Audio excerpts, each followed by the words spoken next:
Bienvenue à cet atelier que je vais co-animer avec Julien Henry de Régine, la structure Normandie de Réagir.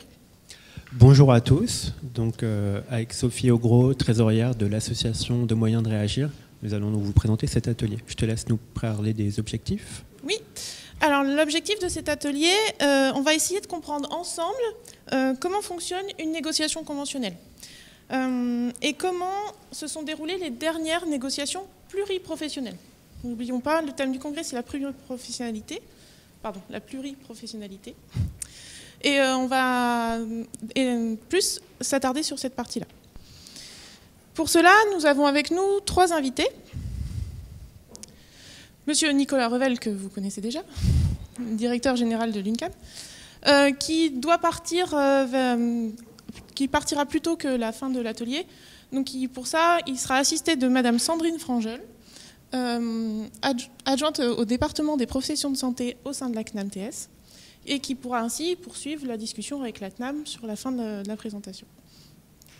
Et enfin, nous avons quand même invité Monsieur John Pinte, vice-président du SNIL, le syndicat national des infirmières et infirmiers libéraux. Merci en tout cas d'avoir accepté notre invitation pour cet atelier.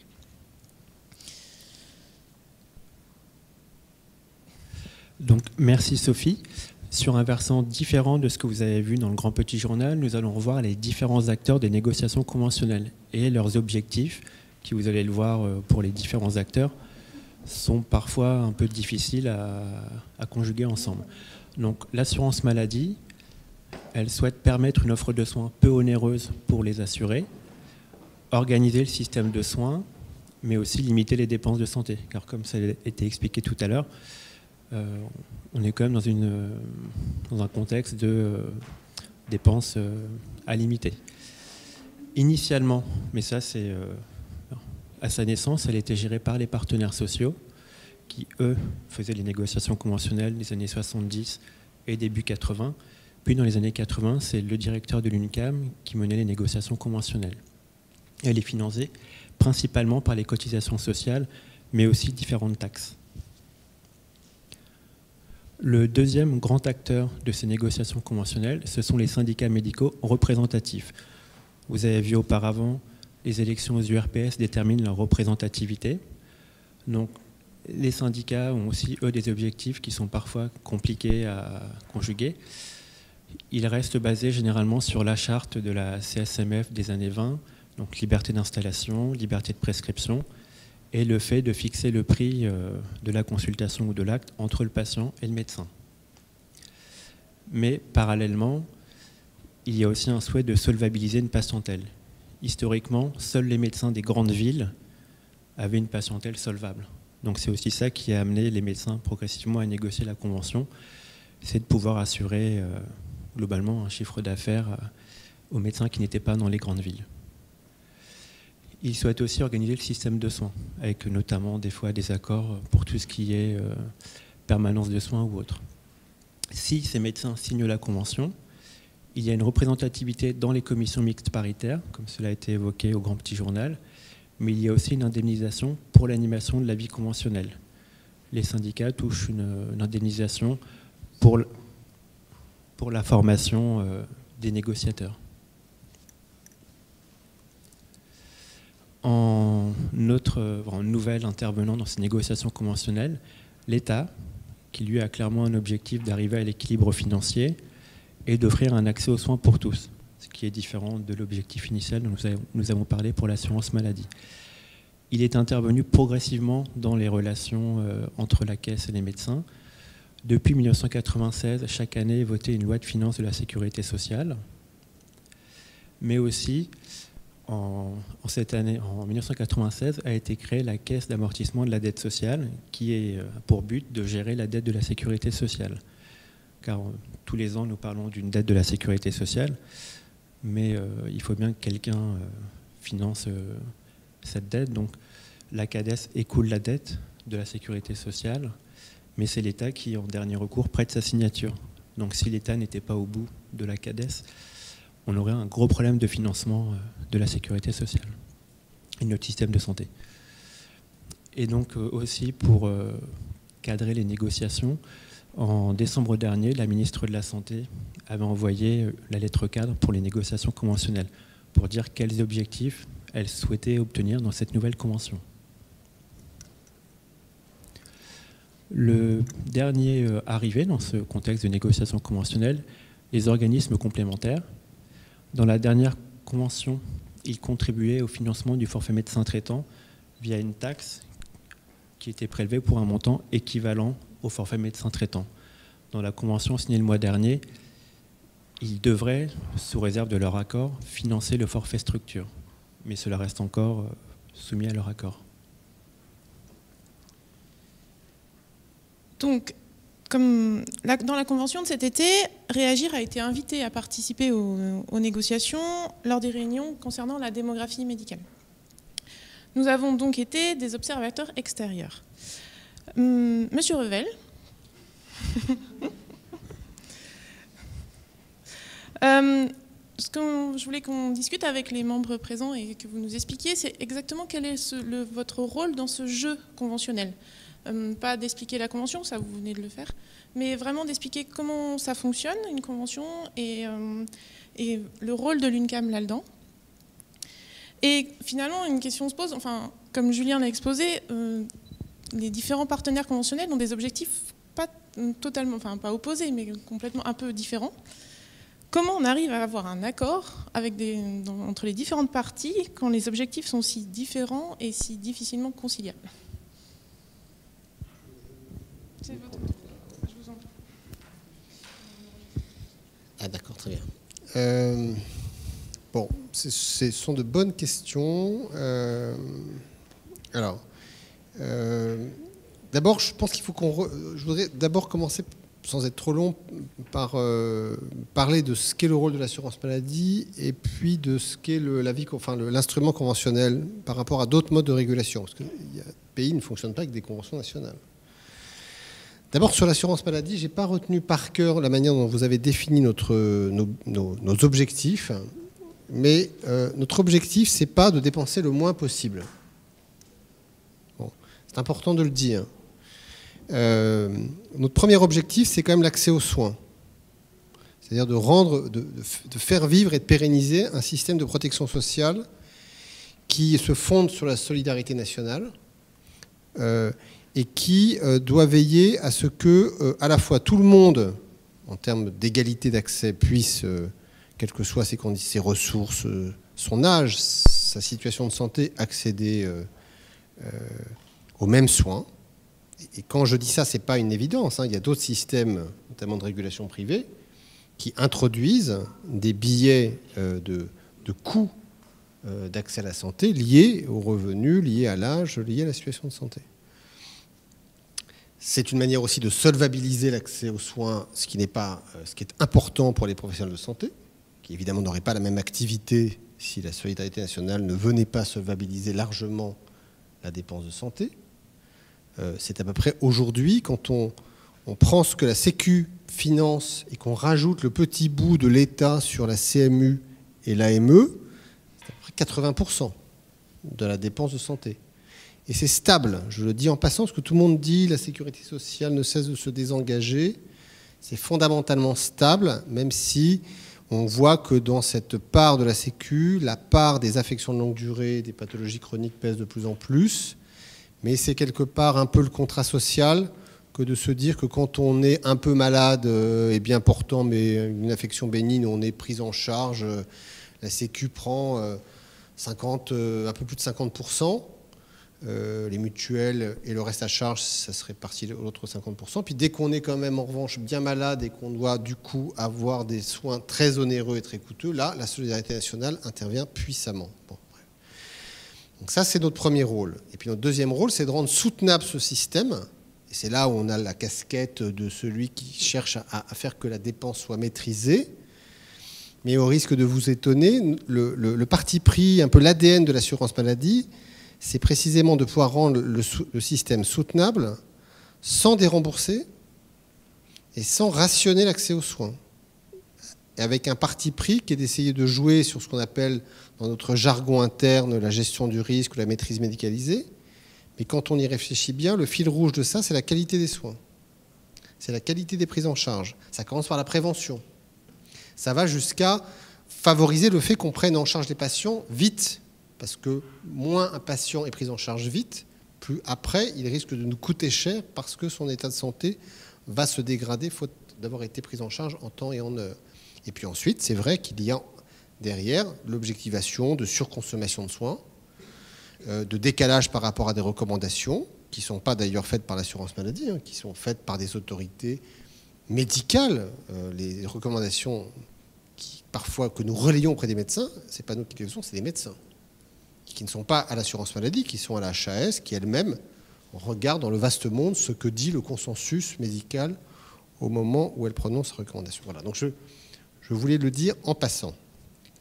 Deuxièmement, dans nos leviers d'action, il y a la convention. La convention, elle fixe les rémunérations et par-delà les rémunérations, un peu les conditions d'exercice pour une part. Bon. C'est un mode de régulation parmi d'autres.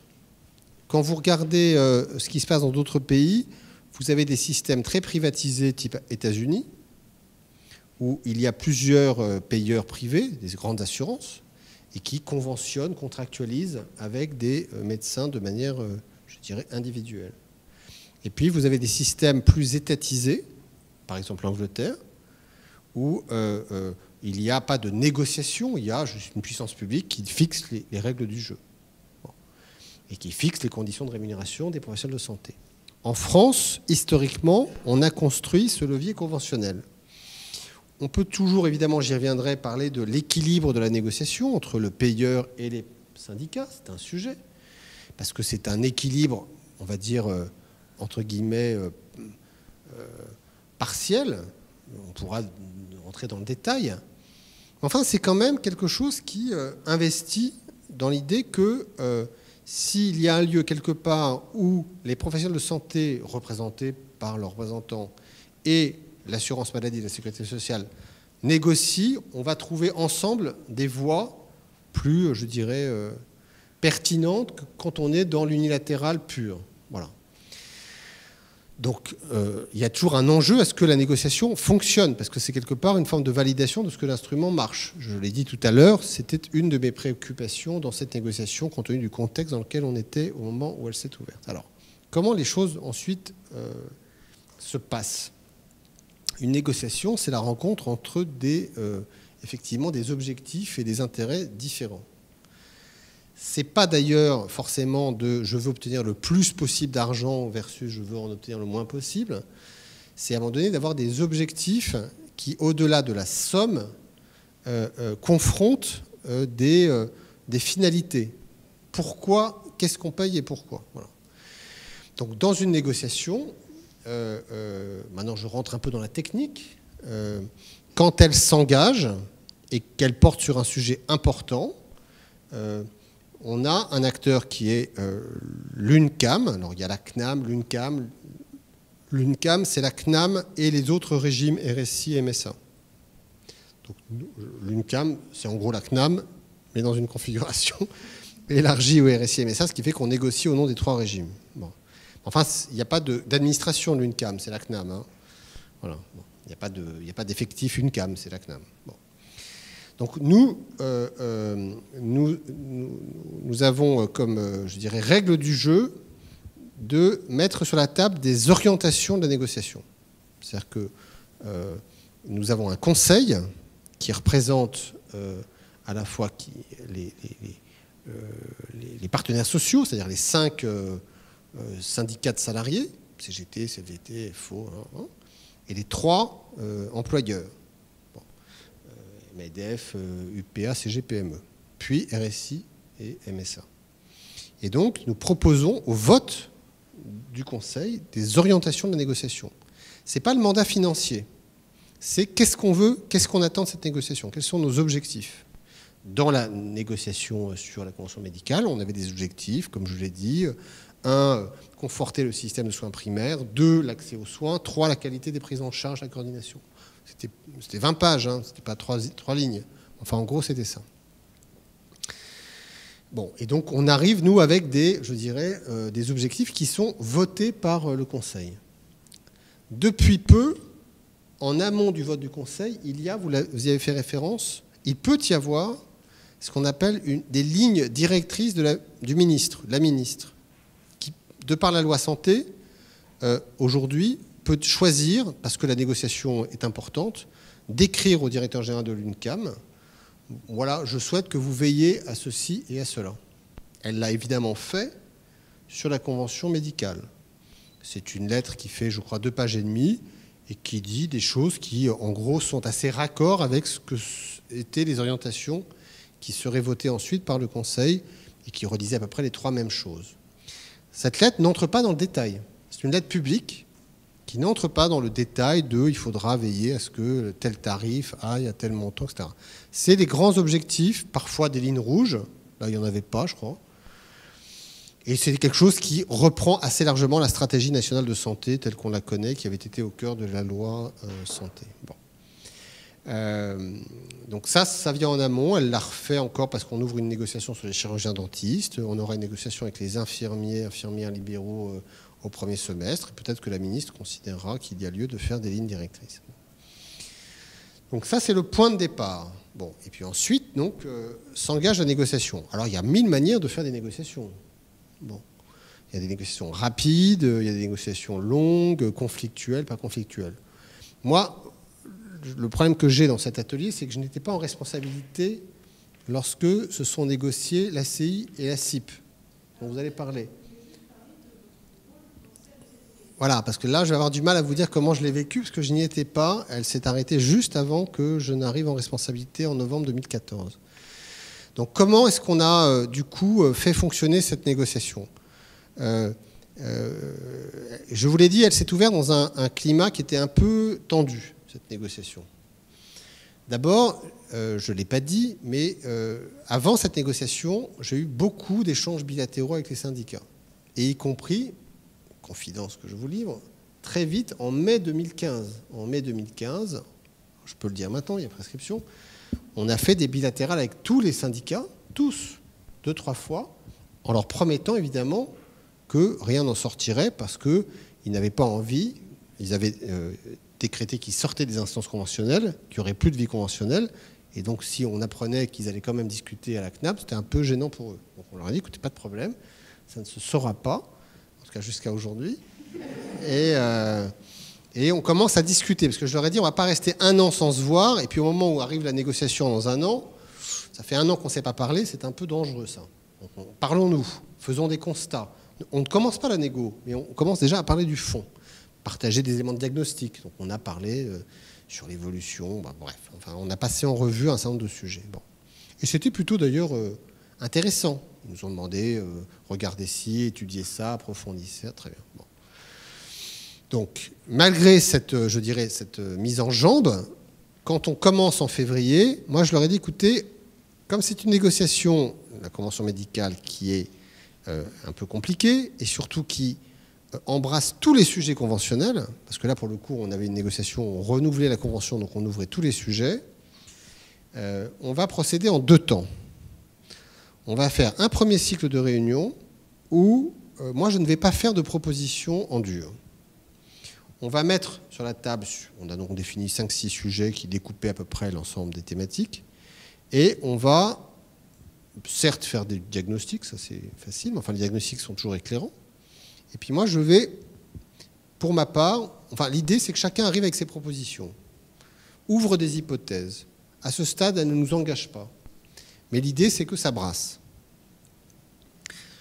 Alors, nous on a Assurance Maladie, sur ces 5-6 réunions, amené chaque fois des premières pistes qui dessinaient quand même un petit peu les orientations qu'on voulait suivre.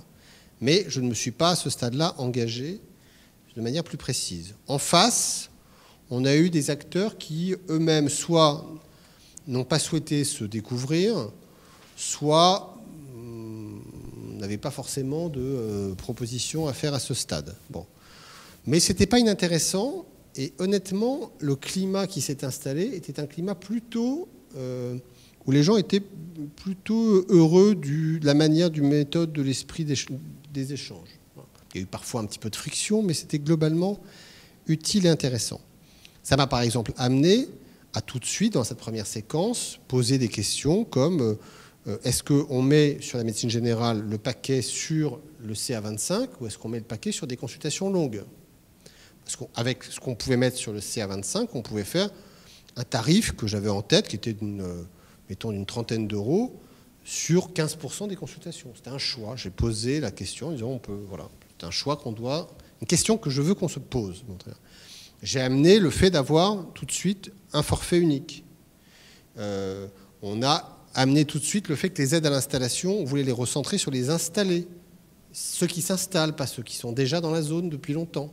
Parce que c'est quand même ça qu'on a observé quand on a fait le bilan de l'option démographie. Donc déjà des premiers éléments de débat. Pour un peu que ça décante, qu'on s'installe et qu'on ne rentre pas tout de suite dans quelque chose d'un petit peu dur. Bon. Et puis dans la deuxième phase, on est rentré dans le dur. Et là, je dirais que la manière dont ça s'est passé, c'est que chaque fois, c'est à peu près chaque semaine, la CNAM arrive avec ses propositions. Qui se retrouvaient d'ailleurs, on les envoyait, on nous a demandé, ce qui était un peu nouveau, de les envoyer la veille. Parce que d'habitude, on les découvrait en séance. Et donc moi au début, parce que je voulais que les choses se passent mieux, j'avais accepté que les propositions, donc les présentations, soient adressées la veille. Elles étaient dans la presse 20 minutes plus tard. Bon. Ce qui fait que nos négociations, chaque fois qu'on portait sur un sujet un peu sensible, c'était avec évidemment un écho, déjà un article, soit dans la presse médicale, soit au-delà. Bon, donc ça a un petit peu rendu les choses compliquées, mais j'ai fini par m'en servir. Voilà. Donc ça, c'est une deuxième... et là, c'est vrai que, pour répondre à votre question, c'est là où une négociation devient compliquée, c'est qu'on commence à percevoir, aussi bien dans les séances plénières officielles que dans toutes les bilatérales officieuses qu'on fait parallèlement, là où les propositions de la CNAM vont être, je dirais, vont passer, parce qu'on est fondamentalement d'accord. Là où elles vont passer parce que les partenaires ne sont pas emballés, mais ce n'est pas non plus un point dur. Et à l'inverse, moi, j'essaie de voir dans les propositions qu'on me fait, parce qu'il y en a eu à un moment donné, ce que je peux prendre pour essayer, comme je leur ai dit, de trouver ensuite, plus qu'un équilibre, quelque chose qui soit le fruit d'une construction commune. Et on a essayé de travailler comme ça, et honnêtement, si à la fin des fins, cette convention, elle se signe, certains diraient un peu miraculeusement, parce qu'elle s'est signée, je dirais, avec 3 syndicats sur 5. C'est à la fois parce que je pense qu'on a pris en compte des choses qui étaient importantes et qui ont permis du coup de faire que les généralistes ont considéré qu'il y avait des vraies réponses, que les spécialités de bloc chirurgien obstétrique, que depuis le début j'ai souhaité traiter très particulièrement parce que nous avions une difficulté avec eux, qui est que ce sont des spécialités qui sont beaucoup en secteur 2, comme vous le savez, qui ont très peu signé le CAS et dont le taux de dépassement a continué de progresser depuis 2012, alors même que pour l'ensemble du secteur 2, c'est le contraire, ça a légèrement baissé. Et donc moi, je considère qu'on avait un sujet avec eux, et comme j'ai trouvé des interlocuteurs présentés au sein du syndicat, le bloc, qui voulaient revenir dans le champ du tarif opposable et de la responsabilité tarifaire, on a pu assez facilement travailler ensemble. Bon. Donc on a trouvé des voies, voilà, et puis après, il y a la hiérarchisation des consultations, par exemple, quelque chose qui a été fortement poussé par la CSMF. J'ai essayé de l'intégrer en essayant ce qui, moi, m'allait bien depuis le début, de mieux reconnaître certaines consultations longues. Je ne pouvais pas le faire beaucoup parce que comme c'était les tarifs de base qui étaient la priorité numéro 1, il restait assez peu de choses pour faire des consultations longues, mais on en a fait quand même un petit peu. Bon. Donc on essaie de construire, et puis après, il y a un moment où ça se durcit. Dans une négo, à la fin, ça se durcit. Voilà. Ça se durcit sur des équilibres entre spécialités. Ça se durcit sur des éléments de calendrier. Et ça se durcit sur d'autres éléments qui sont, en l'espèce, secteur 1, secteur 2. Voilà. Et donc la fin de la négociation a été objectivement dure sur ces 3 sujets.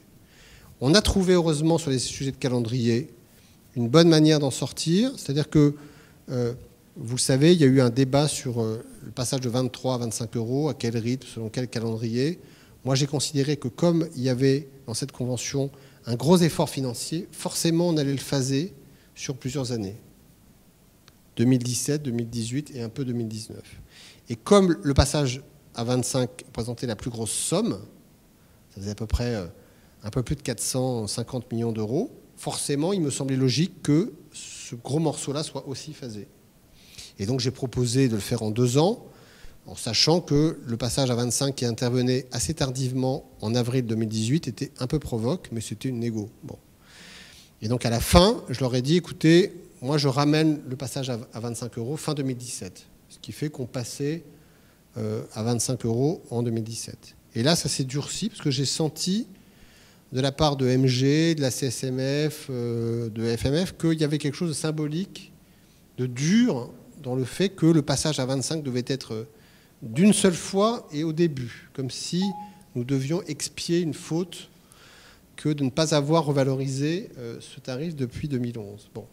Et donc, moi, là-dessus, j'aurais dit, écoutez, moi, je suis d'accord, parce que je n'ai pas de problème de principe. Simplement, du coup, on va décaler beaucoup d'autres choses. Et donc, d'autres éléments qui intéressaient les généralistes, mais surtout tout ce qui intéressait les SP, on les a décalés pour rester exactement sur le même prix, ou le même coût sur 2017. Et honnêtement, là, y compris la CSMF, qui n'a pas signé, a joué le jeu.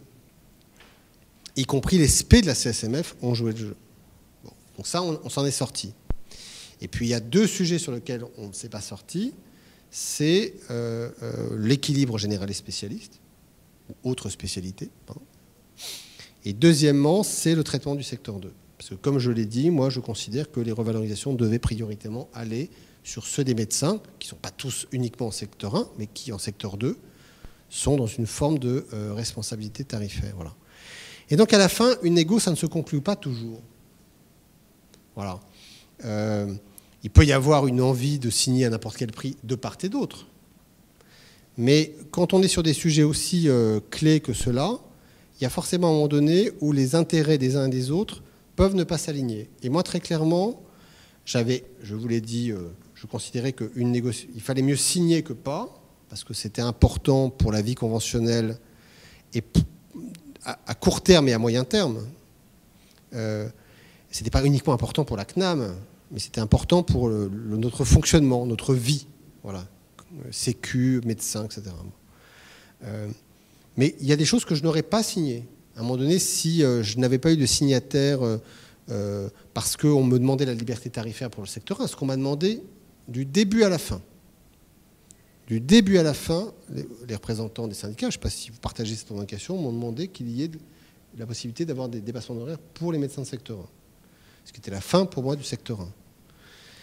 On me l'a amené par le dépassement exceptionnel, en disant il y a 5 mots là dans le dépassement exceptionnel qui pourraient juste retirer, c'est lié à un motif non médical. Donc vous retirez ces 5 mots, vous rendez possible le fait que le médecin décide de faire un dépassement pour un motif clinique. Donc ça s'appelle un dépassement d'honoraires. Donc ça, c'était pour moi une ligne que je ne franchirais pas. Je l'ai dit d'ailleurs dès le début. Et puis ensuite, c'est vrai que, alors ça c'est de la tambouille tarifaire, mais dans la manière de faire le passage à 25 € par exemple, il y a eu un point très dur, c'est que certains syndicats voulaient absolument, mais y compris la FMF qui a signé à la fin, y compris le bloc un peu, que ce soit le tarif de base qui passe à 25 et qu'on ne soit pas dans une majoration ciblée secteur 1 et signataire d'un CAS.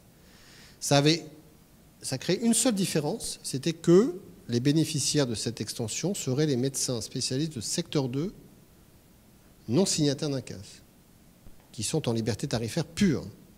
Ça me coûtait 60 millions d'euros et je ne savais absolument pas si à la fin il y aurait baisse du tarif final ou pas baisse du tarif final, donc meilleure solvabilisation de l'accès aux soins ou pas, puisque les tarifs sont libres.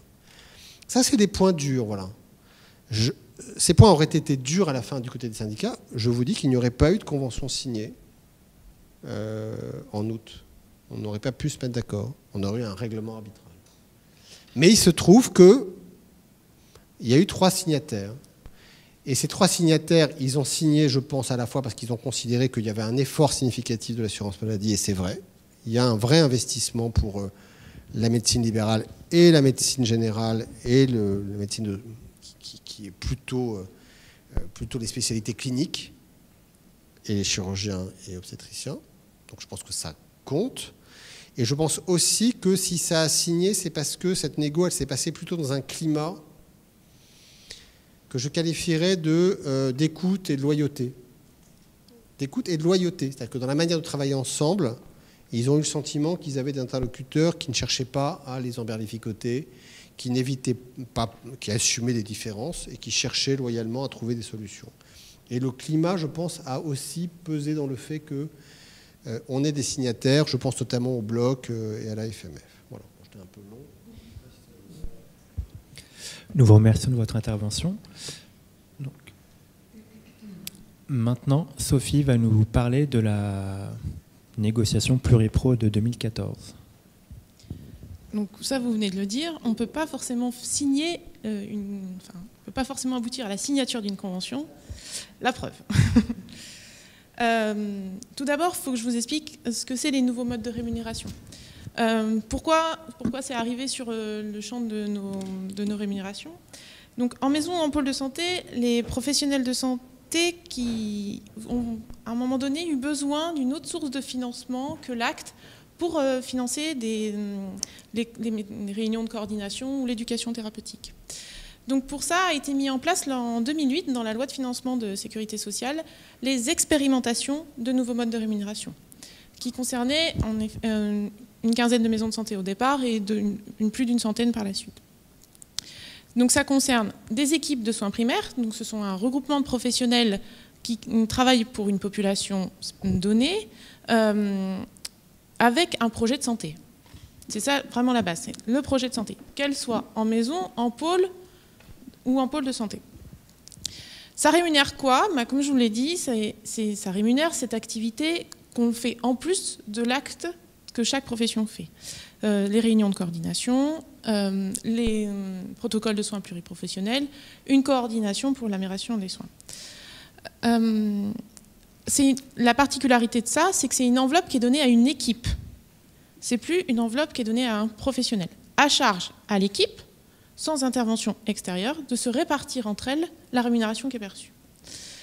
Et combien peuvent percevoir une équipe? Et bien ça, c'est un savant calcul qui va dépendre du nombre de patients par médecin traitant ayant signé le projet de santé, du nombre de professionnels de santé différents qui existent, mais aussi des projets de santé mis en œuvre. Grosso modo, les équipes touchent en moyenne entre 30 000 et 50 000 euros par an. Donc l'expérimentation, ça ne peut pas durer éternellement. Il a été proposé par Marisol Touraine que cette expérimentation rentre dans le champ conventionnel.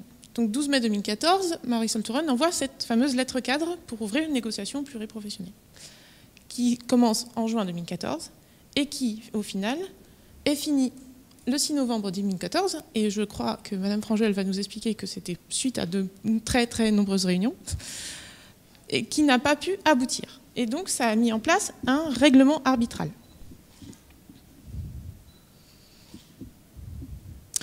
Le règlement arbitral, en fait, dès le début de la convention, de cette convention-là, avait été décidé que si la négociation n'aboutissait pas, il y aurait mis en place un règlement arbitral.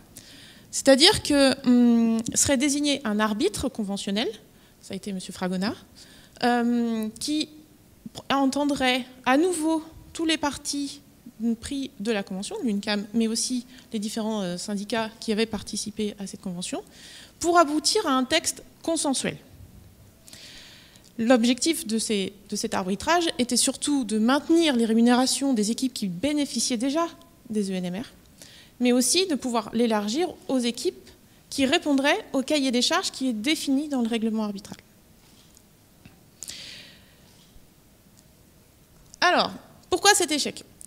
En fait, il faut savoir qu'en France, seulement le travail en équipe pluriprofessionnelle concerne un peu moins de 10% des professionnels de santé, toutes spécialités confondues. Alors, comme vous l'avez déjà vu et entendu tout l'été, une convention entre médecins, c'est pas facile à mettre en place. Alors, imaginez bien qu'une convention entre plusieurs professions, on peut dire que c'est mission impossible. Donc, voilà, c'est le challenge. Pour ça, je vais demander à Monsieur Jeanne Pinte, vice-président du SNIP, qui a participé à cette convention. Quel était l'intérêt de votre syndicat à participer à cette convention un peu particulière, à cette négociation, pardon. D'après vous, pourquoi ça a échoué? Juste, il y a des points très techniques qui ont un rapport avec ces conventions. Si vous pouvez être très simpliste, enfin, parce que vous allez entendre parler de petits mots que même moi j'ai du mal à comprendre. Donc, vous m'entendez? Oui. Bonjour. Donc oui, j'ai, avec mon syndicat, participé à cette négociation qui était les premières négociations pluriprofessionnelles qui réunissaient 46, 56 46, oui, c'est ça, 46 organisations syndicales autour de la table, donc ça faisait un peu de monde, en général avec 2 participants par syndicat. Donc voilà, et puis la CNAM qui venait en nombre aussi quand même. Alors juste pour être, pourquoi nous on est rentré, enfin on a souhaité participer à ces négociations et pourquoi on avait un intérêt, on voyait l'importance de ces négociations et d'aboutir à cet accord. Juste avant, donc sans rentrer dans le détail technique, il y a quand même 2 choses à mettre en parallèle. Il y avait 2 négociations, un accord cadre et un accord conventionnel interprofessionnel. Donc il y avait un accord donc, qui concernait donc, les maisons et pôles de santé, donc les structures. Et comme on disait, il y a quand même énormément de professionnels qui ne sont pas dans ces structures.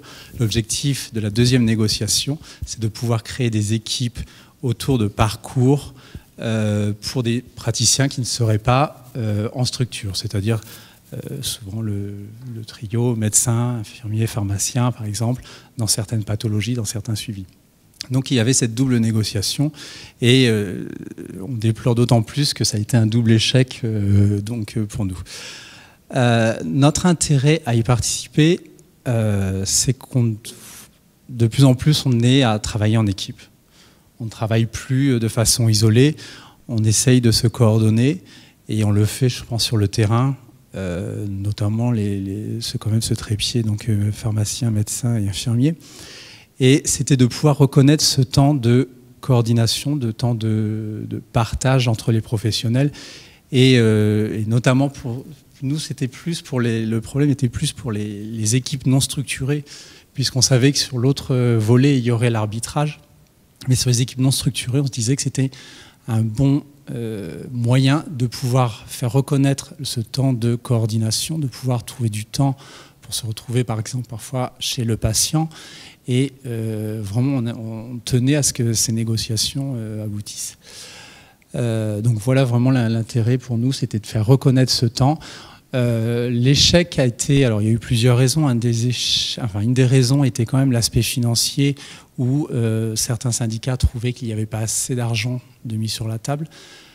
Alors certes, ça on nie pas, c'est vrai qu'il y avait peu d'argent de mis sur la table, mais pour nous c'était quand même un moyen de pouvoir lancer cette expérimentation, de pouvoir montrer sur le terrain qu'on est en mesure de se coordonner et de montrer l'efficience des nouvelles prises en charge plus coordonnées et à ce moment-là de peut-être demander à la CNAM de faire plus d'efforts sur les enveloppes. Donc voilà pourquoi nous déplorons l'échec de ces négociations. Très bien. Madame Frangel, je crois que vous étiez associée à ces négociations pluripro. Tout à fait. J'y ai contrairement à Monsieur Revel. Également, je rejoindrai ce qui a été dit. C'est vrai que déjà la difficulté, c'était ces 2 négociations en parallèle, avec des objectifs, certes sur la coordination, mais quand même avec un mode d'exercice différent et qui a pesé, je pense, sur l'issue des négociations. On l'a dit, 46 organisations syndicales, 5 on a vu avec les médecins, c'est pas toujours simple, 46 c'est pas simple non plus, et peut-être on n'a peut-être pas essayé d'aller comme on l'a fait là dans la convention médicale, et ce qui a été expliqué, c'est d'y aller par étapes et peut-être donner une perspective dans l'accord, puisque certes il y avait une ambition plus importante que celle qu'on était en mesure de donner financièrement, mais peut-être en donnant des perspectives sur les années à venir, je pense que ça peut aider à faire aboutir une négociation. Et puis on avait aussi une question de temps qui était importante, c'est que sur les nouveaux modes de rémunération, donc pour les structures, les maisons de santé et pôles de santé, on avait une date butoir qui était la fin de l'expérimentation qui s'arrêtait à la fin de l'année, donc en décembre, on était en novembre, il fallait soit réussir, soit passer au règlement arbitral. Donc ça a pesé aussi, parce qu'il aurait fallu, vous voyez, on a mis pour la Convention, M. Revel l'a dit, près d'1 an. On a eu moins de temps avec des enjeux, avec une multitude d'organisations syndicales. Donc voilà, le temps aussi a sans doute joué parce qu'on avait cette date butoir pour arriver à... puisque des structures se seraient concrètement retrouvées sans ces rémunérations qui avaient été mises en place pour le travail de coordination.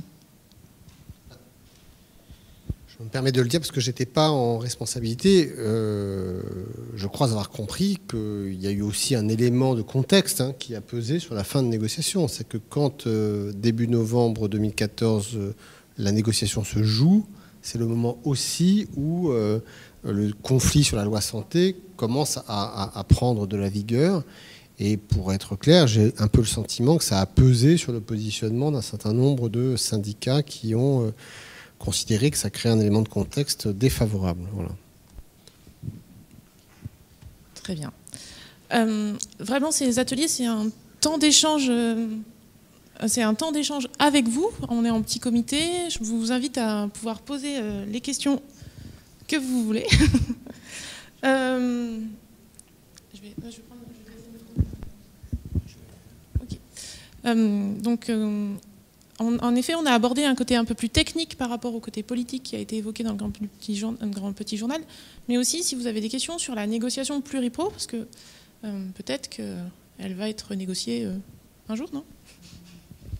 Peut-être pour avancer, oui, on a sur la partie structure pluripro. Je ne parle pas de l'ACI qui portait comme on vous l'a dit, sur le fait de pouvoir rémunérer plusieurs professionnels de santé qui n'évoluent pas dans une structure unique ou conjointe dans la prise en charge coordonnée d'un patient dans un parcours. Donc la partie pluripro, les ex-NMR consolidés dans le champ conventionnel. Quand il y a un règlement arbitral, on doit dans les 2 ans se revoir, rediscuter entre partenaires conventionnels. Et donc on va engager... avant, donc d'ici la fin de l'année, des discussions parce que l'échéance de ces 2 ans tombe fin février. Donc on va avoir un échange. Alors clairement pas pour tout refaire parce que je pense que ce serait déraisonnable. Les structures pluripro qui se sont embarquées ont besoin de stabilité. Mais il y a probablement des petits points évidemment qu'on regardera. Voilà. Donc ça c'est inscrit. Et puis sur l'autre partie ACI, l'UNPS qui est donc dans la gouvernance de cet accord, l'un des signataires, donc l'interlocuteur qui fédère les différentes professions de santé, souhaite qu'on rouvre cette discussion. Et donc moi j'y suis favorable sur le principe, il faut juste qu'on trouve le bon moment pour le faire d'ici l'été prochain. Parce que j'ai par ailleurs d'ici l'été prochain beaucoup de négociations monoprofessionnelles. Puisque là je commence les dentistes, après j'ai les kinés, après j'ai les pharmaciens, après j'ai les infirmiers, après j'ai les orthophonistes, peut-être orthophonistes entre les uns et les autres. Il y a le règlement arbitral, le retour, et donc l'ACI, oui, bien sûr, mais il faut juste trouver le moment de le faire parce que c'est lourd. Voilà, et donc, mais en tout cas c'est souhaitable. Voilà. Fanny Casanova, donc, je suis installée donc, à Bulle-et-Baronnie, collaboratrice actuellement sur un projet de maison de santé multi puis monocyte. Et justement, vous avez répondu en partie en rediscutant donc, du délai du règlement arbitral, mais c'est bien ce qui me semblait, qu'on était bientôt à l'échéance de ces 2 années-là. Et est-ce que donc, ça ne serait pas l'occasion de se servir de ce qui a été décidé dans le règlement arbitral avec le recul des 2 années et de ce qui a bien et moins bien fonctionné pour le transformer en une convention malgré tout?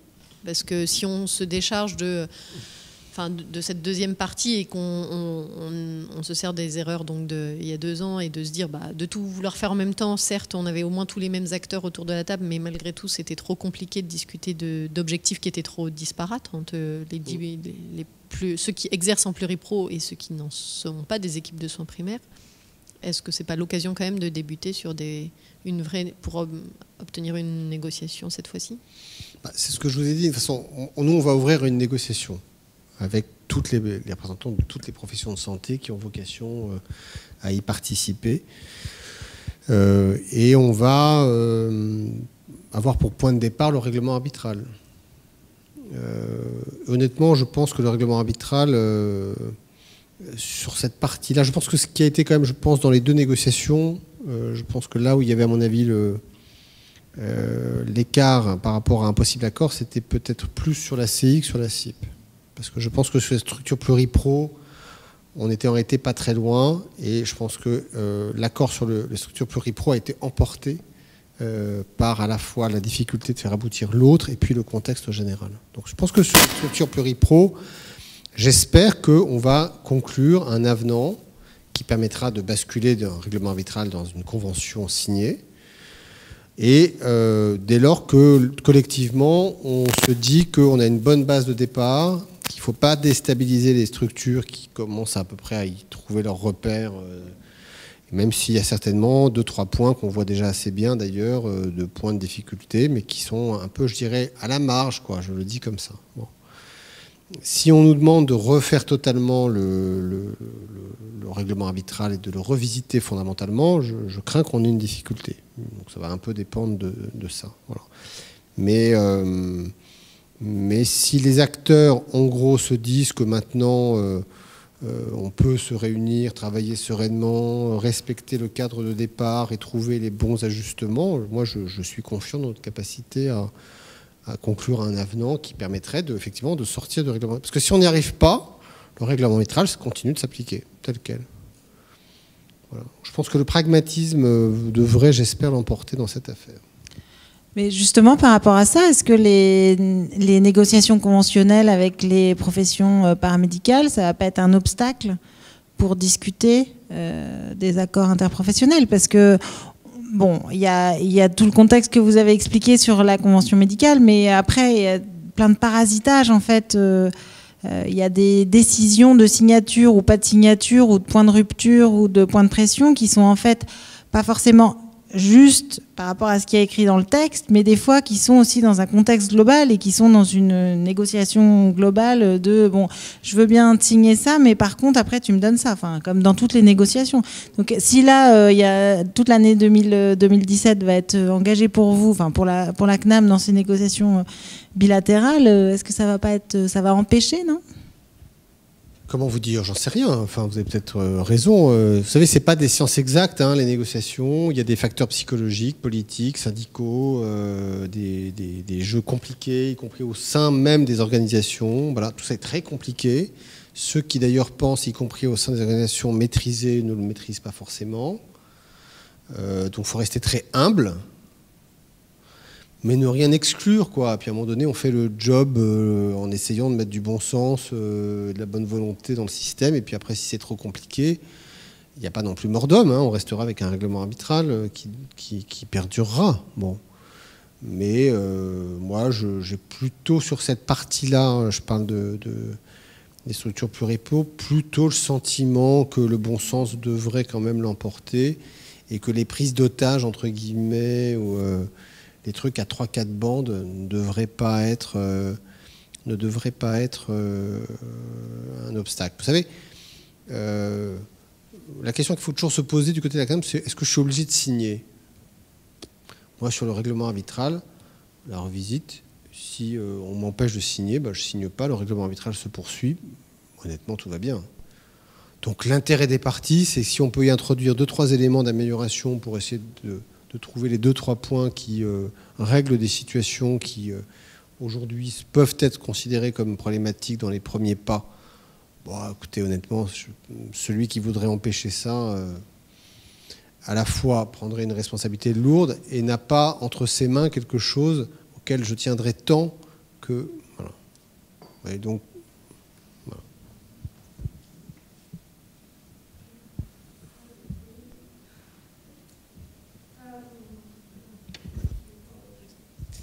Je vais peut-être être un peu provocatrice, mais on voit que la convention, c'est pas simple. Est-ce que finalement, les nouveaux modes de rémunération pour les structures, le plus simple, ça ne serait pas qu'elle soit sortie de la Convention et qu'elle ne reste que dans un mode de financement par la loi.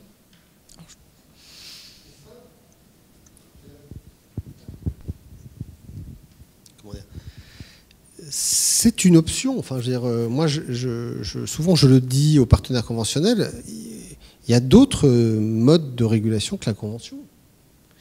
Vous avez des modes de régulation qui, je ne parle pas des pays étrangers, mais quand on raisonne par rapport à la France, on voit bien que le jour où l'instrument conventionnel donnera le sentiment d'être inefficace, c'est-à-dire incapable de produire soit des accords, tout simplement parce qu'on n'y arrive jamais, toutes nos négociations échouent, parce qu'elles sont prises en otage dans des trucs de surenchère, ou parce que tout simplement les positions se sont éloignées.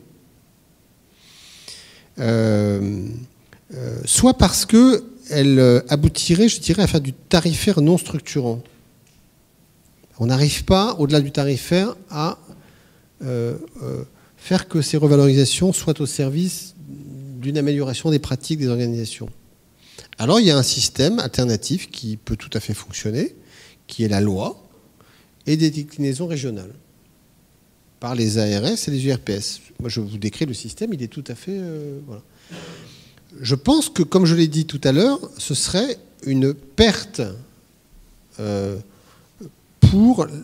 par rapport à ce qu'est aujourd'hui, je trouve, le caractère, je trouve, positif de la vie conventionnelle, c'est que ça embarque les professionnels de santé eux-mêmes. Vous ne votez pas la loi. Donc, si c'est la loi demain qui fixe les tarifs, qui fixe les rémunérations, qui fixe l'organisation, il n'y aura pas cette association des professionnels de santé. Vous avez, par exemple, tout à l'heure, dit quelque chose qui, à mon avis, était inexact, mais vous l'avez dit comme ça. Vous avez dit sur la loi santé, n'a pas donné lieu à une concertation avec les professionnels de santé. Je crois que ce n'est pas tout à fait exact. Mais je suis pas... voilà. Le sentiment qu'on a... Mais le sentiment, c'est celui-là, parce que forcément, quand c'est la loi, il y a des concertations, il y a des réunions, mais enfin, on n'est pas partie prenante, à un moment donné, au fait de construire le dispositif ensemble. Donc je pense que ce serait une vraie perte pour les professionnels de santé et potentiellement pour la qualité de la construction. Mais pour qu'on puisse dire que ce serait une vraie perte pour la qualité de la politique publique, encore faut-il que la Convention démontre sa capacité à produire autre chose que le CPAS-A25. Même si, je l'ai dit, je n'ai pas de problème à avoir passé le CA25 parce que je considère que ça avait de la valeur en termes d'attractivité pour la médecine générale. Voilà. Donc j'ai pas eu de... Mais voilà. On n'aurait pas été dans ce contexte-là. Moi, je l'ai dit à MG France quand je suis allé à leur congrès à Grenoble. Ce coup-ci, oui, parce que ça avait ce sens-là. Le coup suivant, non. Je pense que le coup suivant, il faut aller sur d'autres sujets. Et donc, si à un moment donné, ça se bloque, parce qu'à un moment donné, on dit, nous, ce qu'on veut, c'est le tarif de base, l'acte, et c'est la main invisible. C'est-à-dire qu'en gros, le professionnel de santé, une fois qu'il a plus d'honoraires, il sait, lui, comment investir sur des organisations, des structures, machin, etc. Là, on peut avoir un élément de désaccord, et là, la Convention peut, à un moment donné, perdre sa capacité à produire une amélioration des pratiques et des organisations. Voilà. Donc là, il y a c'est une preuve à faire, je dirais, dans la durée. Je pense qu'on a à peu près réussi sur cette convention-là. Moi, je le pense. Et donc, c'est important d'ailleurs d'y réussir. Bon. Et puis après, dans les prochaines années, on va voir si ça continue. Monsieur Pinte, je vous ai vu réagir sur cette question. Oui, alors je pense que je vais aller un peu dans le même sens, c'est-à-dire que de chanter la vie conventionnelle, ça pourrait être un danger, je pense, justement, puisque bien qu'il y ait des désaccords entre les syndicats, entre les partenaires conventionnels, de façon générale, on arrive quand même à un accord. On le voit bien, les conventions monocatégorielles sont signées, et je pense que de chanter cette vie conventionnelle, ça voudrait dire que l'État décide d'emblée de nous imposer un fonctionnement, et je crois que les représentants de la profession, bien qu'il y ait sûrement des défauts dans ce fonctionnement, protègent justement et évitent que les textes nous échappent. Il y avait autre chose qui... Vas-y.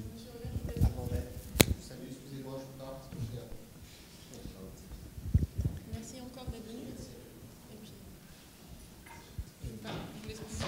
Vas-y, je ne sais plus, ça reviendra après. Je crois On avait une question, Monsieur Bourgueil. Oui, bonjour. Alors moi je m'appelle Yann Bourgueil, je suis plutôt du côté de la recherche et en fait j'interviens tout à l'heure dans une session sur la collaboration interprofessionnelle et donc je crois que un des messages notamment c'est que la collaboration interprofessionnelle, si ça ne va pas de soi, c'est pas forcément facile. Et donc ce que je voulais un peu demander aux personnes qui ont assisté aux négociations sur l'ACI et sur un peu ce qui était sur la table, c'est finalement qu'est-ce qui était vraiment proposé ou demandé pour avoir une reconnaissance de la collaboration interprofessionnelle, la coordination, est-ce que une des raisons pour lesquelles ça n'a pas débouché, c'était aussi parce qu'il n'y avait pas forcément une forte conviction sur... Enfin, c'est l'hypothèse que je fais, mais j'y étais pas dans les négociations. Il n'y avait pas forcément une forte conviction sur la valeur ajoutée de ce qui serait produit avec ce qui était sur la table, ou en tout cas avec les projets de valorisation. Voilà, ça c'est sachant que sur les expérimentations des maisons de santé, des UNMR, il y avait des éléments d'évidence, il y avait des travaux qui ont montré que, effectivement, quand les gens sont sur un même lieu, il y a une collaboration différente qui se fait. Et ça, je pense, c'est ça ma question. Je crois que le problème, c'est qu'il y a des désaccords entre les organisations où certaines vont être plutôt à prôner le travail en coopération entre les professionnels et d'autres qui vont soutenir qu'il n'y a pas besoin de cette coopération pour bien fonctionner. C'est vrai que c'est toute la difficulté. Il y a les deux clivages qui font que certains portaient vraiment pour qu'il y ait cet accord, et d'autres avaient tendance un peu à freiner, ou en tout cas ne pas spécialement s'investir dans cette coopération. Oui, c'est ça. Après, sur les propositions, il y a eu quand même après, parce que ça a échoué, mais on est arrivé quand même à un texte qui n'a pas été signé. On a réussi à identifier, parce qu'on nous reprochait aussi, assurance maladie, de vouloir trop cadrer les choses, c'est-à-dire de laisser les professionnels, de donner, en fait, on nous disait, vous donnez une somme d'argent, et puis on verra, dans le cadre de la coordination, on est convaincu qu'effectivement, il y a ce temps, justement, d'échange entre les professionnels qui n'est pas valorisé par l'AC, donc on répartira. C'est vrai que, comme on l'a dit, on est sur des fonds publics, on avait tendance, nous, à vouloir peut-être un peu plus cadrer sur un certain nombre de parcours. D'ailleurs, le texte qui avait été proposé à la signature avait identifié un certain nombre de pathologies, l'insuffisance cardiaque, le suivi, l'AVK. Enfin, il y avait différents parcours où on avait effectivement identifié un besoin de coordination, mais qui a pu être vu. On avait travaillé sur ce qu'on appelle maintenant Prado, mais en associant beaucoup plus les professionnels sur les sorties d'hospitalisation, mais en voulant quand même donner un minimum de substance, et qui a pu aussi freiner certains. Je voulais juste ajouter aussi sur la partie structure, on a été sur un règlement arbitral, mais il n'est pas un règlement arbitral qui a été décidé par M. Fragonard, l'arbitre. Finalement, le texte qui a été pris en termes de règlement arbitral, il est quand même, pour beaucoup, le texte qui avait fait l'objet d'une négociation et donc d'un certain échange. Et c'était l'aboutissement à la fois de ce qu'on avait pu tirer des ENMR, parce que vous le disiez, ce qui était intéressant dans les ENMR, c'est qu'on avait quand même du recul et on avait vu ce qui marchait moins. Donc ça, c'est quand même toujours intéressant quand on négocie un accord. Et effectivement, l'arbitre, il a permis de donner, en tout cas, un petit peu de souffle, un petit peu d'argent supplémentaire, qui a fait que le texte a abouti. Mais voilà, un règlement arbitral, c'est pas non plus un texte qui arrive comme ça du chapeau. C'était vraiment, et c'est ce qui, alors heureusement, n'a pas eu lieu sur la convention médicale, mais l'arbitre ne serait pas parti de zéro. Il se serait servi de tous les échanges qui ont pu avoir lieu les mois précédents. Et je pense que si on reprend, comme on l'a dit, la négociation dans les mois qui viennent sur les deux types d'accords, tout ce qu'on a fait en 2014 ne va pas être balayé, puisqu'on avait quand même beaucoup travaillé, parce que je dirais que même les syndicats qui étaient peut-être moins convaincus ont quand même participé aux discussions, parce qu'en pratique, les professionnels travaillent entre eux, c'est une évidence. Justement, juste une chose, je voulais rebondir un peu là-dessus, alors parce qu'on entend quand même derrière, c'est que à quoi peut servir la vie conventionnelle si les syndicats sont en permanence en désaccord et n'arrivent pas à se mettre d'accord. Ouais. Je pense quand même qu'il faut le voir peut-être autrement, et de se dire que à un moment, il faut qu'on arrive à négocier, à aboutir à une négociation, notamment sur le monocatégoriel. On voit bien que les syndicats peuvent être en désaccord à l'origine. L'objectif est quand même d'arriver à un accord. Donc, je pense que ça aussi, ça permet aussi de faire vivre cette convention, de toujours amener vers peut-être autre chose, vers ça nourrit le débat. On n'est pas dans quelque chose où voilà, il n'y aurait qu'une seule idée et à la rigueur, il n'y a pas besoin de négociation si on est tous d'accord. Voilà, donc cette vie syndicale et cette vie conventionnelle permet quand même de faire du débat, et on le voit sur le pluriprofessionnel. On a fait évoluer les choses. C'est vrai que donc là, je suis avec des médecins, donc je fais attention.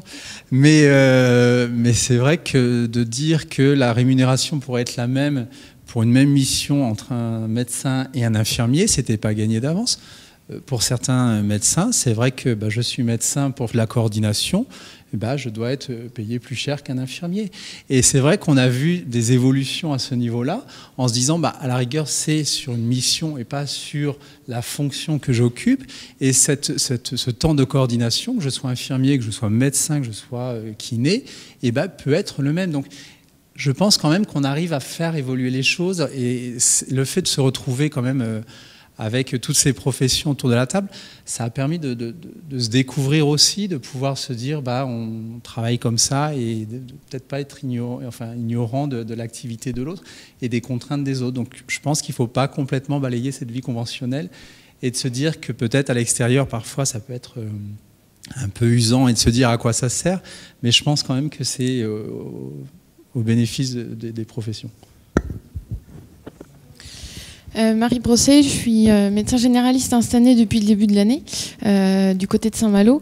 J'avais une petite question par rapport à cette nouvelle future peut-être convention.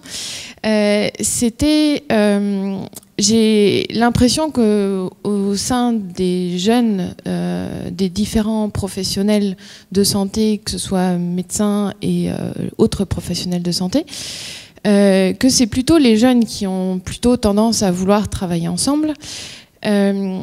Du coup, la question que j'avais, c'était qui étaient ces 46 personnes autour de la table, et sous-entendu un peu, est-ce que nous, on pourra avoir notre place dans la discussion, voilà. C'est ce qui a été dit un peu tout à l'heure par Monsieur Revel, c'est qu'actuellement, effectivement, nous, à la limite, Assurance Maladie, on n'a pas le choix des partenaires que l'on a en face, c'est des syndicats qui sont issus des élections.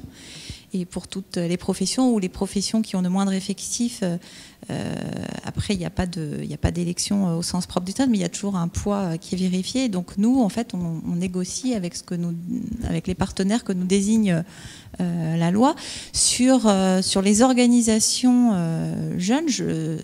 À l'instar de ce qui a été fait pour la négociation de la convention médicale, il est prévu, et donc ça va se faire dans les négociations ensuite, même monocatégorielles, que les organisations jeunes soient entendues au moins, parce qu'on a dit qu'on avait entendu les jeunes sur la loi indiquait que c'était sur les points de démographie, mais on a été plus loin, et je pense que c'est ce qui va, parce que c'est aussi ce que nous a dit souhaiter M. Revel, c'est d'ouvrir sur les autres dossiers, puisqu'en fait on a parlé protection sociale, et puis on a eu des temps d'échange indépendamment de la négo sur tous les sujets, puisque à chaque étape, il disait ce midi, on a fait en 3 temps.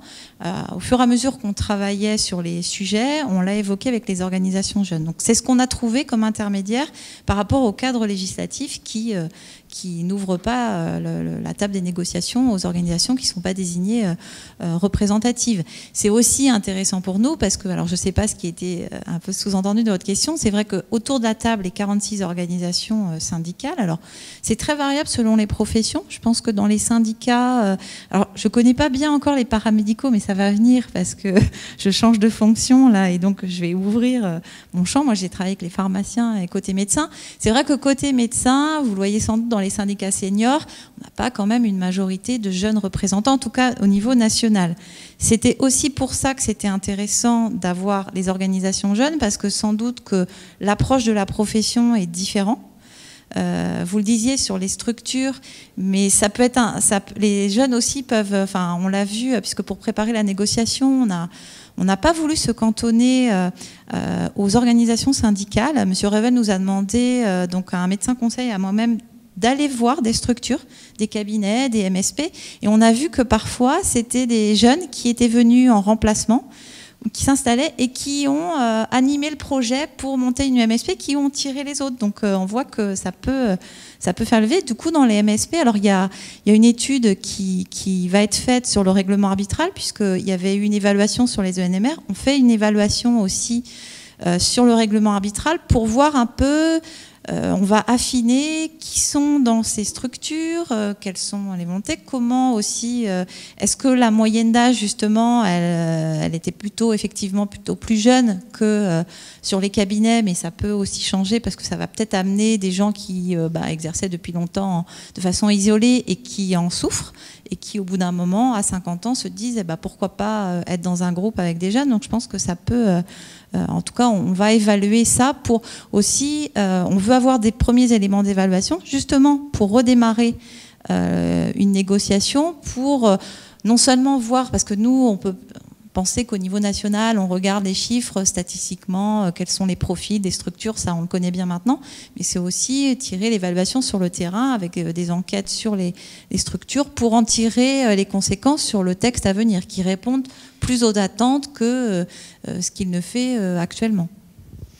Juste pour répondre, je pense effectivement que c'est souvent des jeunes qui tirent les ficelles pour impulser une nouvelle façon de se retrouver.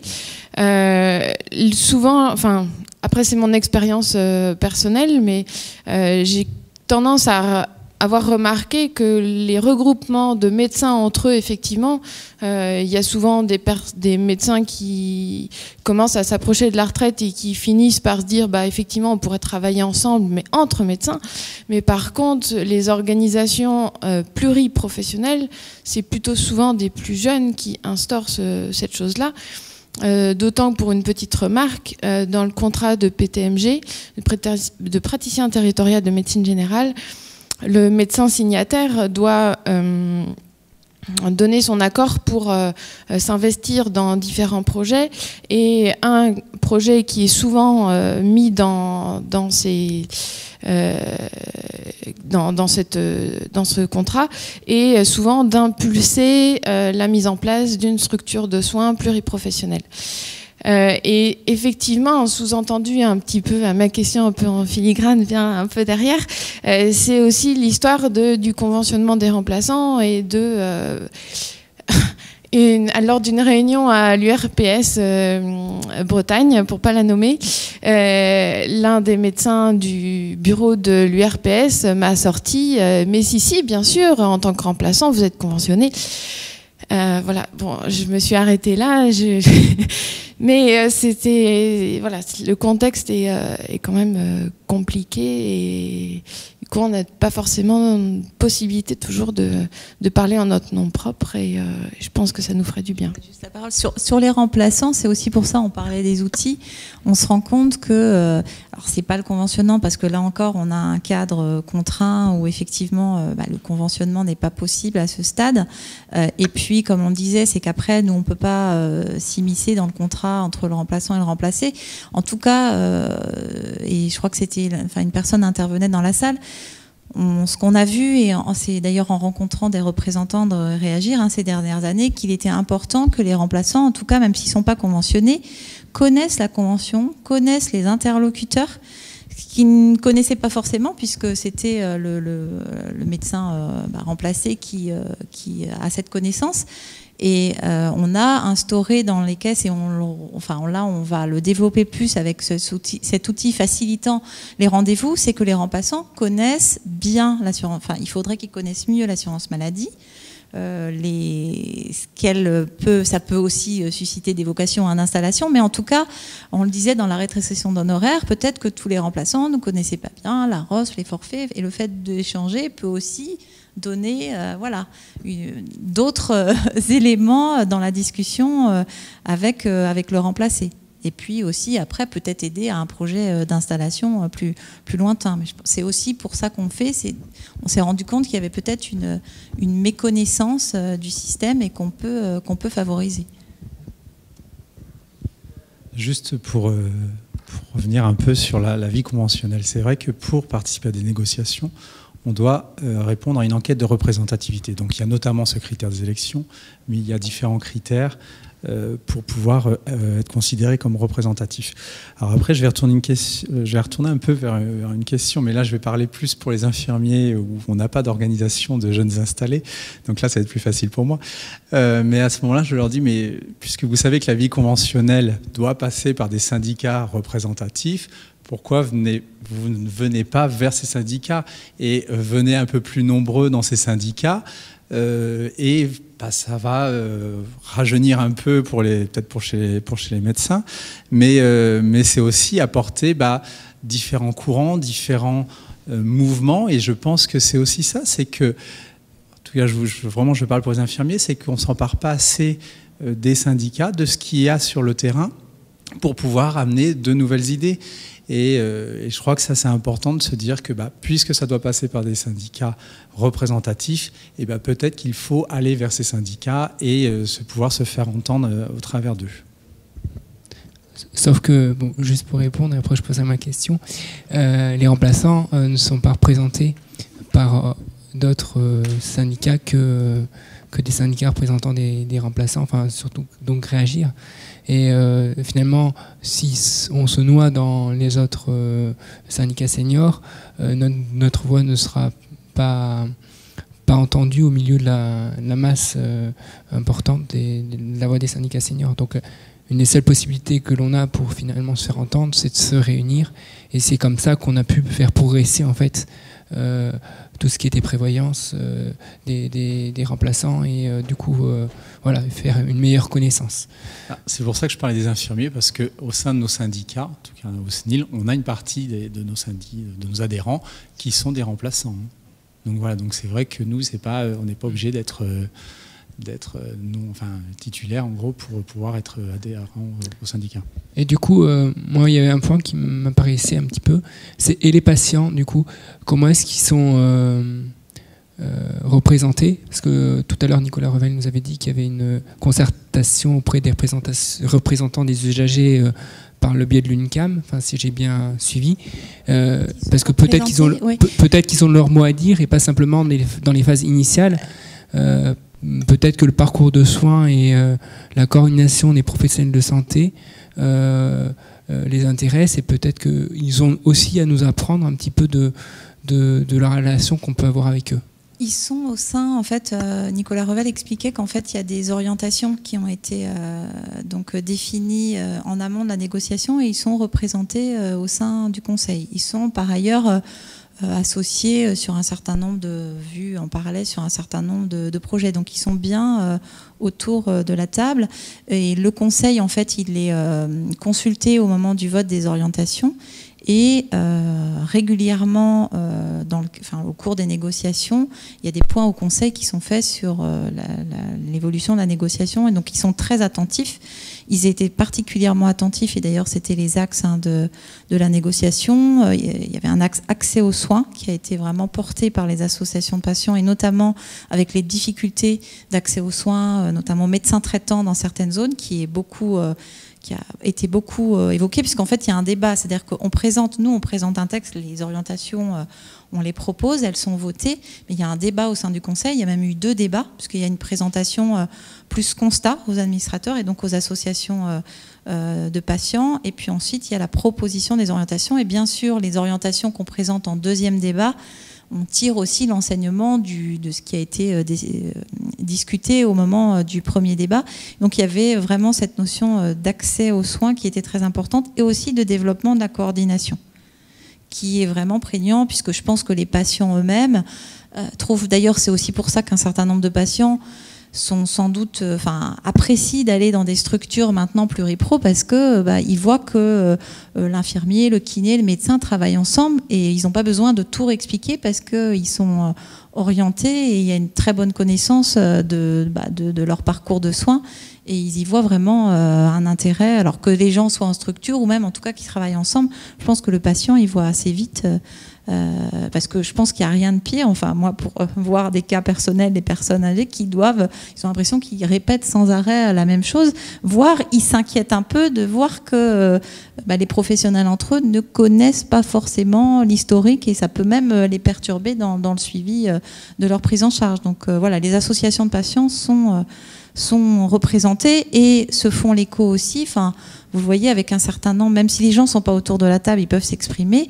Il y a régulièrement des articles des associations de patients, et notamment une, pour ne pas la nommer, mais qui aussi, parfois, trouvent qu'on ne va pas assez loin. Par exemple, sur la maîtrise des dépassements d'honoraires, on a mis en place le contrat d'accès aux soins, il va se prolonger là avec l'Optam. Les associations de patients trouvent que peut-être c'est la bonne voie, mais ce n'est pas assez. Il faudrait qu'on aille plus loin. Et on l'entend aussi, même s'ils ne sont pas autour de la table des négociations. On a des retours qui soient publics ou moins publics.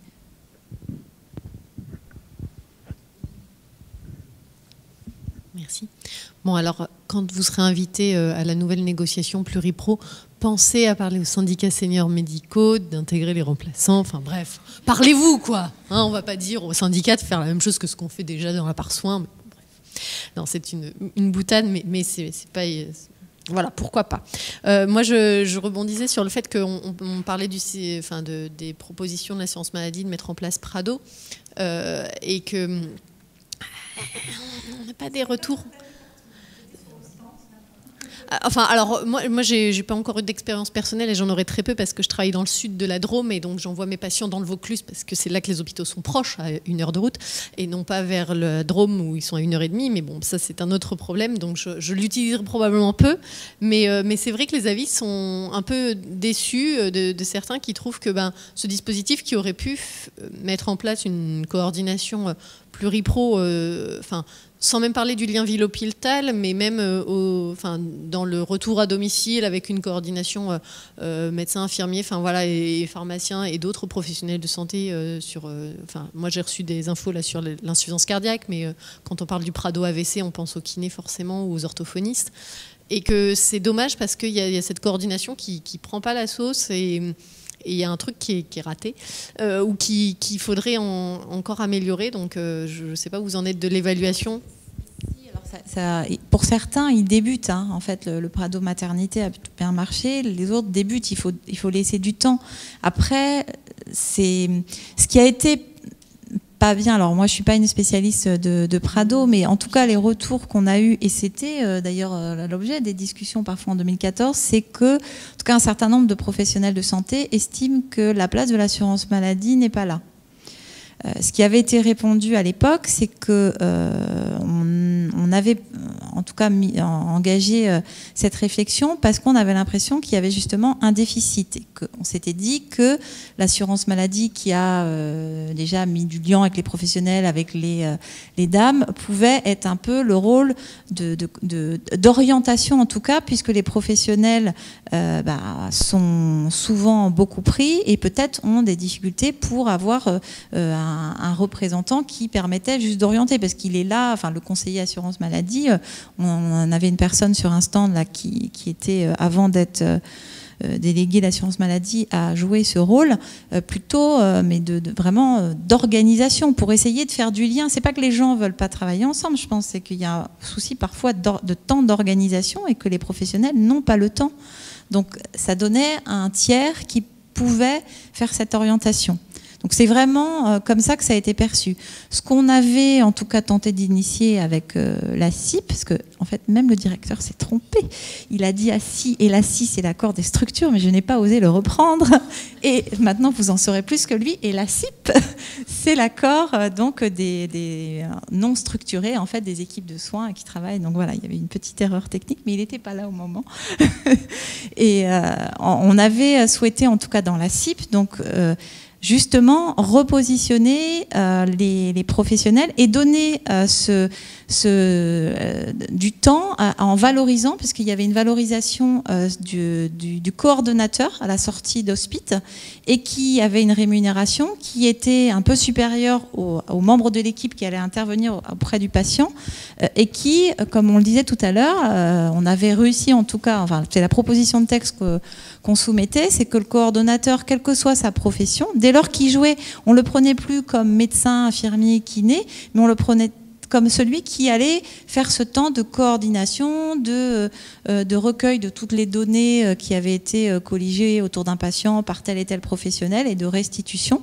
On le payait de la même façon, quelle que soit la catégorie de professionnels de santé. Donc l'idée, c'était de petit à petit de laisser la place aux professionnels et de leur donner les moyens, alors qu'ils n'ont pas été suffisants, mais en tout cas de donner les moyens d'avoir ce temps de coordination. Et l'idée, c'est pas de prendre la place des professionnels.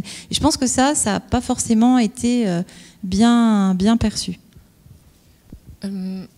Très bref, monsieur. Sur les Prados. C'est vrai qu'alors nous, on estime complètement que la CNAM n'a rien à faire dans la coordination. Ça, on est clair là-dessus.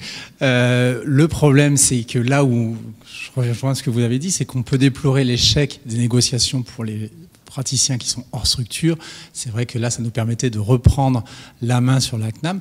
Mais bon, malheureusement, on n'a pas réussi. Mais c'est vrai qu'on continue à déplorer ces prados, surtout quand on commence à nous sortir des prados sur les plaies chroniques. Donc je ne vois plus où est la sortie d'hospitalisation. Mais bon, voilà, ça je l'ai déjà dit. Je suis désolée d'interrompre cet atelier qui se termine.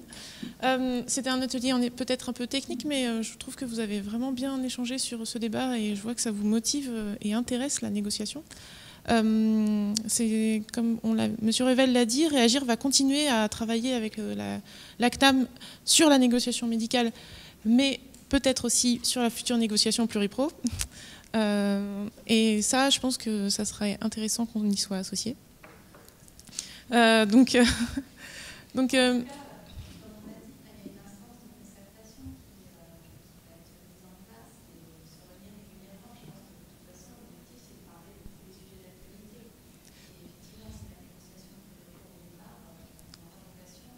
À nous écouter. Okay. Okay.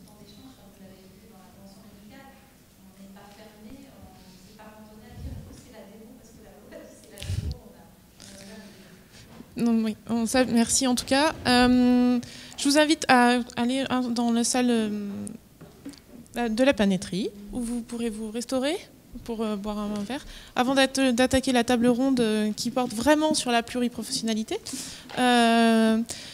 Vous pouvez voir l'assurance maladie qui sera encore présente au stand de l'assurance maladie, si vous n'avez pas compris ce que c'était un Prado, par exemple. Voilà. Et j'espère que vous avez pu apprendre quelques informations sur la négociation médicale, pluriprofessionnelle, et comprendre un peu plus le jeu conventionnel de cet été. Merci à tous.